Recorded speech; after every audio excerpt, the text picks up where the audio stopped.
Hello, Barda fans! Totoong dahilan kung bakit hindi si Miss Barbie Forteza ang napili ng GMA Sparkle na makapartner ni Mr. David Licauco sa kanyang paparating na movie. Ba't nito? Dahil hindi pa man na ipapalabas ang movie ni Mr. David Licauco and Sanya Lopez na may title na Samahan ng Mga Makasalanan, ay marami na pong nagpuprotesta.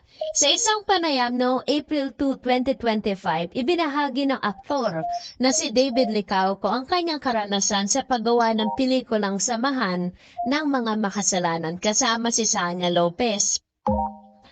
Ayon kay David, siya ay nakaramdam ng hiya nang makita si Sanya na nakasuot ng bikini sa isang eksena kung saan siya ay nilalandi nito.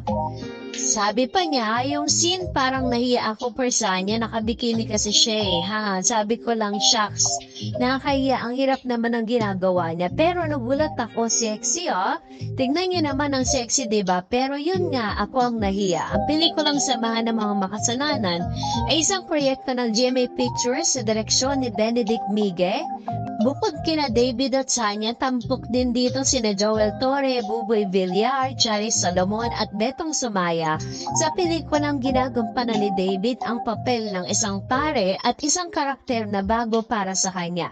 Inamin niya na noong una ay nag-alinlangan siya kung kakayanin niya ang papel na ito. My initial reaction was, kaya ko ba yun? Just because I never played that role, na-freeze ako. Sabi ni David, gayon pa man, tinanggap niya ang hamon at natutunan niyang okay lang magkamali at basta may natututunan mula rito. Samantala, pinurit naman ni Sanya si David sa kanyang kakayang makisama sa cast at crew ng pelikula. Ayon kay Sanya, tahimik lang, very nonchalant, di ba po? Pero ang cute lang na marunong siyang makisama at hindi rin po ako nahirapan. Si David Licauco ay isang kilalang aktor, modelo at negosyante sa Pilipinas. Si pinanganak noong July 15, 1994 sa Quezon City at nagtapos siya ng kursong Bachelor of Science in Business Administration, major in Computer Application sa De La Salle College of St. Benil noong 2016. Bago naging aktor, naging bahagi siya ng varsity basketball team ng kanyang universidad at sumabak sa pagmomodelo. Nagsimula ang kanyang karera sa pag-arte noong 2014.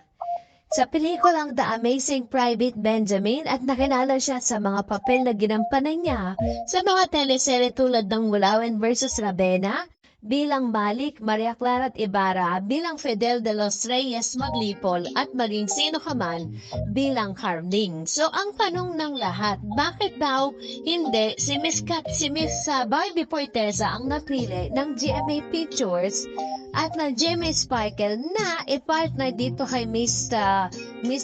David Licauco?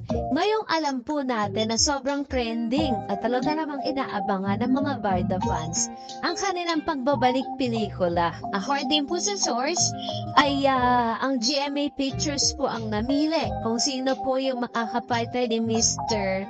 David Licauco at nakita po nila na parang mas bagay yung sexy role na ginampanan itong si Miss Sanya Lopez doon po sa pelikula. Kasi kapag po tinignan niyo si Miss Barbie, parang ang baby face, tapos parang hindi pa ganun kahanda para sa mga sexy roles at sa mga talagang intimate roles na gagampanan nito dito po sa pelikulang Samahan ng Mga Makasalanan. Pero syempre, suportado naman ni Miss Barbie Forteza ang bagong pelikula ni Mr. David Licauco. According to them, ay naghahanda na rin po sila para sa kanilang pagsasamahang proyekto na ngayon pa lang ay talagang excited na ang ilang mga Barda fans para sa kanilang balikang proyekto na talagang inabangan ng medyo matagal na dahil pagkatapos po ng kanilang mga projects ay ngayon po muling 2025 ay sisimulan na rin ito. At dahil dyan, narito naman ang ilan sa mga reaction po ninyo at komento sa ating pong update. Sabi po ng isang viewer natin, sabi ni Miss Herminia Salud, so true po, hindi sila nagdamitan, bigla lang po silang sumikat bilang love team. And then sabi ni Miss Violeta de la Rosa, sa totoo lang, magaling silang dalawa. Nagdala ng papel sila sa action drama, sa comedy pwede din. Actually po, pwede po si Miss Barbie Forteza sa romantic comedy. Yan, maganda yung mga ganong klase ng genre ng pelikula na gagawin o kaya naman ang teleserye. Kasi talagang very, kasi si Miss Barbie tapos si David naman nonchalant, 'di ba? Parang no reaction. Kaya talagang pinagtugma talaga yung karakter nila. And sabi ni Miss Susan Mayor, or Susan Mayo. Di naman sikat si Barbie noon, sumikat lang naman si Barbie noong nagka-love team sila ni David. Kaya pareha silang lucky charm. Dalawa, kaya di pwedeng sabihin na ginamit ni David si Barbie. So, absolutely true. Dahil totoo naman po, di ba, mas dumagsa ang mga proyekto ni Miss Barbie Forteza. Nung na-partner siya kay David, sunod-sunod, hindi po siya nababakante. Ganon din naman si David Licauco. No, nung na-partner din siya kay Miss Barbie, talagang umingay po yung pangalan niya at nakilala sila as Barda.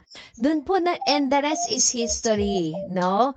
And the other one, sabi ni Miss Melanie Batalier, ganon na rin po si David, sumikat din siya nang i-partner din siya kay Barbie. Si Barbie dati, nang sikat yan. Sabi ni Miss Jonesy din, kay talaga. Actually po, dati pa, may pangalan na talaga si Barbie Forteza sa showbiz, pero mas umingay at mas nakilala pa siya ng marami. Sabi na po ni Miss Tammy, Barbie is known, bata pa siya, kilala na siya. She's a nice person and a good artist. And sabi ni RD, so pag na-meet ni Barbie, ang mom ni pambansang Ginoo David, kampante na kami kasi wala na talagang problem sa parents. Actually, wala naman talagang problema sa parents po ni Mr. David. Dahil mga showbiz critics lang ang magsasabi na yun nga parang hindi swak, pero pinakita naman po ni Mami Eden no siya po ay nag-guest sa Umagang Kay Ganda. Unang hirit ng GMA7 na talagang suportado niya ang Barda. Sabi po ni Miss Estrelita Goldo, we're happy to know that Mami Eden invite our Barbie Forteza for a meeting. Maybe she wants to know what qualities of this girl attract the attention of his son David. Well, for me, she's well-behaved girl who can get along with. No need to mention some of her good qualities. Maybe when they had conversation at home, maybe David answered them heartily. It's just a new beginning of heartfelt gratitude for moms and Barbie. God bless. Ayan. Salamat, Ma'am Shi. Estelita Godoy, iaasahan talaga natin na magkakaroon ng mag-fit yung kanilang personality, no? Pag po nangyari na yan. Sabi ni Miss Irma Folveran, sana mag-meet na kayo ni Mami Eden Barbie Idol. Sabi ni Ma'am si Perla, wow naman, saludo po kay Ma'am Eden, Madam Eden Licauco, if totoo po yung pag-invite niya kay Barbie. Actually, according po dun sa mga source, na parang gusto po ni Mami Eden na pag in-invite niya si Miss Barbie Forteza, siya mismo ang maghahanda ng pagkain for Barbie. Kasi parang di ba yun ang kanilang talagang may mga special delicacies tong mami ni Mr. David. So,